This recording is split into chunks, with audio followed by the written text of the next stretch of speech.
Alright, we're going to be talking about bending sheet metal.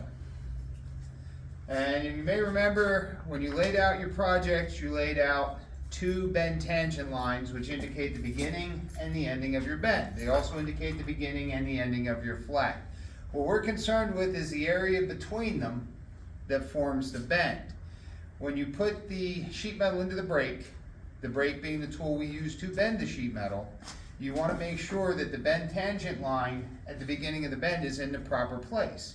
However, because you can't see that bend tangent line, we have to offset it. To do this, we use a sight line. If you take a look on my diagram here, you'll see the blue lines would be your bend tangent lines. This red dashed line would be your sight line. It goes one radius from the bend tangent line under the nose of the brake, whichever one that's going to be. For our purposes, your distance for this bend allowance is 0.218. So if you shoot roughly the middle of it, you should be fine.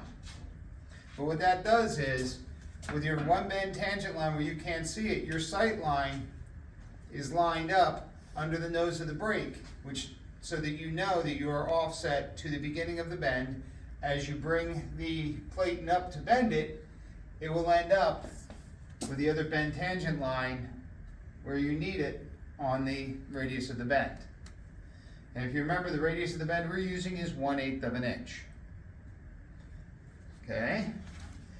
I built this little panel, and you can see I've put in two bend tangent lines and a dash line for a sight line. Let's go over to the brake and we'll bend it. With the brake we're using now, you have to be very careful about not over bending. And there's two ways to do this. First, I'm going to demonstrate how to bend, then I will demonstrate how to bend what we're working with. Got a couple pieces of scrap. Bingo, bingo. Bending is fairly simple.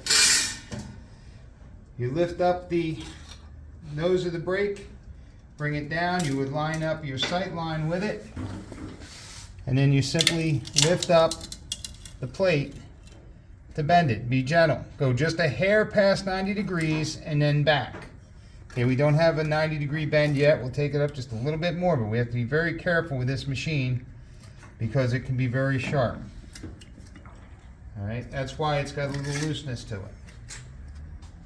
All right. And there we have just over a 90-degree bend. You'll need that actually when you bend your rear spar piece. To do the regular bend on these, you can choose whichever side you like, but it's best if you have the short side underneath. Take it until your sight line is visible along the edge of the brake nose. And then again, bring this up evenly and try and do this without damage because the machine is still very new and I'm still getting used to it. Just past 90 degrees, it will spring back, if you remember that from your lectures.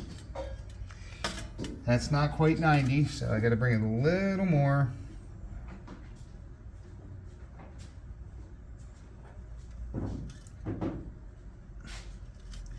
Don't stress if you're not perfect. Nobody's perfect. Well, other than me. Okay, that's very close to a 90-degree bend. For our purposes, that would be fine. You can see the sight line goes roughly right down the middle of that bend. Okay? Just use the machine on the left. The machine on the right has not been adjusted yet. And what can happen is if you use this one, you put it in, lock it, and you do your bend, it will make that very brittle. Ain't that nice?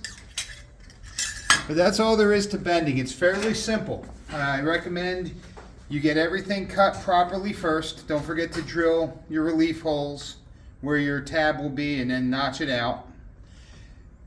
But get a couple pieces of scrap material, put a couple lines on it, put it in, and practice bending a little bit. And once you get done, you should be able to do that. Damn, that came out looking good. Thank you very much.